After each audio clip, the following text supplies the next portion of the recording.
La milenaria Ciudad de México se asentó en una zona lacustre soportada por un rico sistema hídrico. 45 ríos alimentaban el gran lago que perfila la imagen de sus inicios. Al paso del tiempo, la dinámica de la ciudad fue modificando la relación de los habitantes del Valle de México con sus recursos naturales. Hoy día, cerca del 60% de su territorio está considerado suelo de conservación y le provee servicios ambientales esenciales a todo el Distrito Federal. Aire y agua limpios, alimentos, energía, regulación del clima, biodiversidad, riqueza paisajística y espacios de recreación. Sin embargo, existe poca o nula identidad con estas áreas debido a la acelerada evolución y vida cotidiana de la zona metropolitana más dinámica del hemisferio occidental, donde 20 millones de personas, el 20% de la población total del país, desconoce el valor que tiene el suelo de conservación para su calidad de vida. La predominancia de la actividad urbana ha contribuido al deterioro y se han tomado decisiones equivocadas que permitieron el entubamiento de los ríos, lo mismo que una severa contaminación de sus aguas. Como un privilegio, en el sur poniente existen dos subcuencas que presentan un caudal significativo de agua y que en tramos importantes fluyen por la superficie, los ríos Magdalena y Eslava. El río Magdalena nace en la Sierra de las Cruces, en el paraje de Cieneguillas, y sus 28.20 kilómetros atraviesan las delegaciones Coajimalpa, Magdalena Contreras, Álvaro Obregón y Coyoacán, cruzando por 14 colonias y un núcleo agrario. La cuenca del río Magdalena es la historia misma de la Ciudad de México. Es la historia de sus comunidades indígenas, es la historia de las primeras plantas hidroeléctricas que tuvo la ciudad, es la historia de las plantas textiles del sur de la ciudad, es la historia de la entrada de los zapatistas a la ciudad, es la historia de ranchos, de haciendas, es la historia de los cuadros maravillosos de José María Velasco, que se inspiró en la cuenca del Magdalena y en otros ríos, en el río San Ángel, para hacer algunas de sus primeras obras. Es la historia de la primera película del cine sonoro mexicano, Santa, que se filmó en el Magdalena. Es la historia de los viveros de Coyoacán, es la historia de muchos conventos que se abastecían de agua, como el convento del Carmen en San Ángel. Si recuperáramos la memoria histórica que ese río le da a la ciudad, podríamos tener un elemento para entender lo que ha sido la historia de la Ciudad de México de manera fundamental. El río Eslava nace en la Sierra del Ajusco y con una extensión de 7.9 kilómetros es el límite natural entre las delegaciones Tlalpan y Magdalena Contreras, pasando por las colonias Pedregal, Chichicaspa, Ejidos del Pedregal, Barrio Las Calles y Plazuela del Pedregal, entre otras poblaciones de la zona. Mire, el río Eslava tiene como dos dimensiones muy diferenciadas. Una es la parte sur, que es la parte más grande y más importante, la parte alta, la que sube al Ajusco, en donde tenemos un espacio natural con un valor muy importante, donde nace el río y donde están sus principales afluentes pequeños, y donde todavía el valor forestal es muy grande, la masa vegetal es importante y las condiciones del río son bastante razonables, aunque hay algunas cuestiones de contaminación y de deterioro. Toda esta parte tiene condiciones todavía muy razonables. Sin embargo, la parte baja, la parte que colinda con la zona urbana, tiene problemas muy graves que están afectando a la otra y que están creciendo, que están invadiendo estos otros espacios naturales.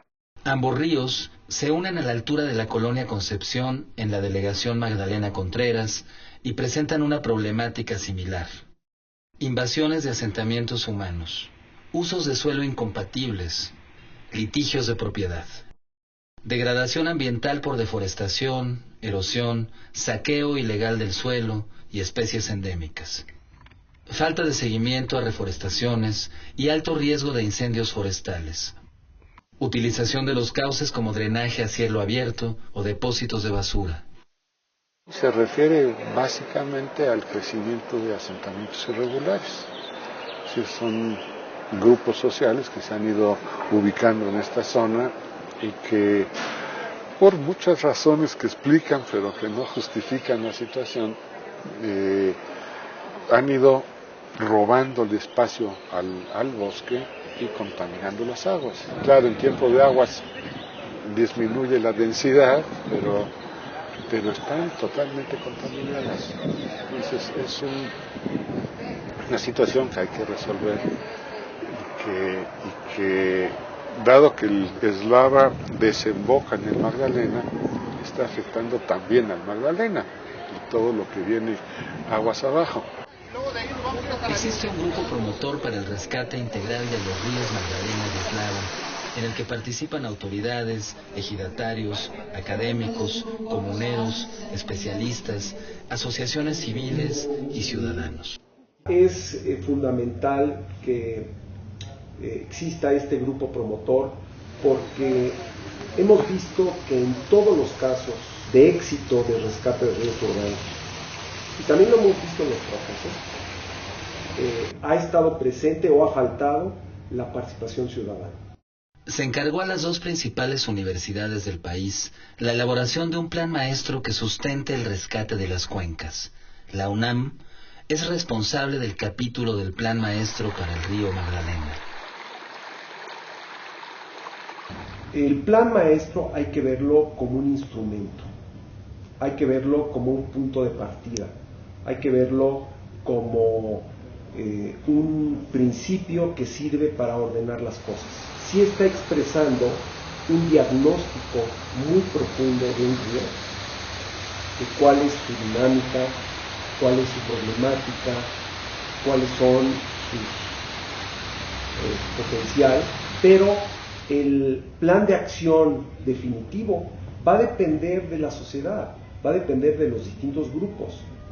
Pero este plan maestro debe ser como un consenso de qué cosas podemos hacer, dónde las podemos hacer, dónde no las podemos hacer, dónde las podemos hacer en el corto, en el mediano y en el largo plazo.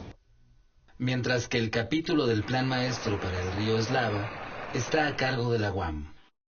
Es posible limpiar las aguas del río, es posible controlar la erosión que se ha venido dando, es posible hacer la reforestación que hace falta, el mejoramiento de los suelos que se han perdido y en relación con esto pues mejorar la flora y la fauna que también en algunos casos está en peligro de extinción y esto daría una enorme riqueza natural. En forma paralela a la realización del plan maestro, se han efectuado acciones para proteger los recursos naturales de la parte alta de la cuenca, incrementar la humedad del bosque y acrecentar el caudal de los ríos. Yo creo que se pueden ver resultados a muy corto plazo.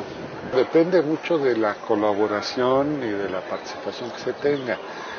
En el caso del Eslava hay una situación interesante. Prácticamente toda la cuenca forma parte del ejido de San Nicolás Totolapan y los ejidatarios están muy organizados y son muy participativos y tienen mucho interés en seguir rescatando el río. Entonces, esto depende mucho de la participación de la gente. Lo que necesitamos es buscar el camino para que toda la gente participe. Si no hacemos algo muy claro, muy tajante, muy contundente, el río podría perderse. Cabe destacar que el cauce de los ríos ya unidos forma parte del corazón del sur de la Ciudad de México, por lo que el programa de rescate incluye acciones contundentes para la regeneración urbana de las zonas que atraviesa. Son claros los servicios ambientales que los ríos Magdalena y Eslava aportan a todo el Distrito Federal, pero además se estima que con su recuperación se impactará de forma inmediata y positiva a cerca de 200,000 habitantes por su colindancia con los ríos, tanto en su parte natural como urbana.